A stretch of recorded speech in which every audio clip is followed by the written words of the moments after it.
تمہارے میں مقدر پہ قربان جاؤں. جہاں نبی غمگین ہوئے وہیں جبریل اترا. محبوب آپ کیوں غمگین ہیں؟ دیکھا لوگوں کی تو عمریں بڑی ہیں. حضرت نوح علیہ السلام 950 سال آپ نے تبلیغ کی ہے. دوسرے انبیاء 80 سال کی عبادتیں ریاضتیں، اور اللہ کے نبی کا دل غمگین ہوا تو جبریل اترا. فرمایا محبوب کیوں پریشان ہو؟ یا اللہ میری امت جو عمریں ہی چھوٹی ہیں، 63 برس میری عمر، اوسطن عمر اتنی 55-60 برس، تو یا اللہ ان کا کیا بنے گا؟ یہ اتنی عبادت ان کے برابر تو کر ہی نہیں سکتے، تو فضیلت امت مصطفیٰ کو ہے، تو یا اللہ یہ کیا مسئلہ ہے؟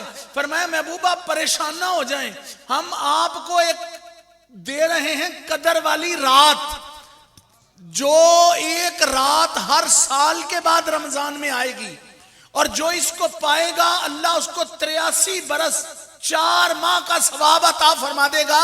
اتنا ہی نہیں بلکہ اس سے بھی زیادہ. تو آپ اندازہ تو کریں کہ یہ لیلۃ القدر ہے.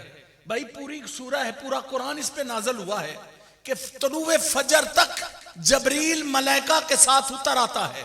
اور اترنے کی وجہ بتاؤں، جب تو بابا وضو کر کے پیچھے کھڑا ہو کر آگے قاری صاحب قرآن پڑھ رہے تھے، تو تراویوں میں کھڑا تھا، 20 تراویاں پڑھ کر گھر کو جاتا تھا. شیری کا کھانا اس وقت کھاتا تھا جب تو نے کبھی کھایا ہی نہیں، تمہیں بھوک ہی نہیں، اور تو افطاری کرتے وقت بھوک شدت کی ہوتی تو کھجور منہ میں نہیں ڈالتا تھا.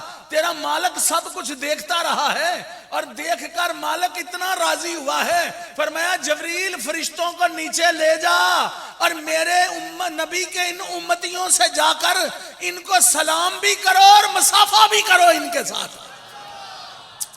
تمہارے ساتھ ہاتھ ملانے ملائکہ اتر رہے ہیں. تیری ہیں کرتوتیں اس طرح کی؟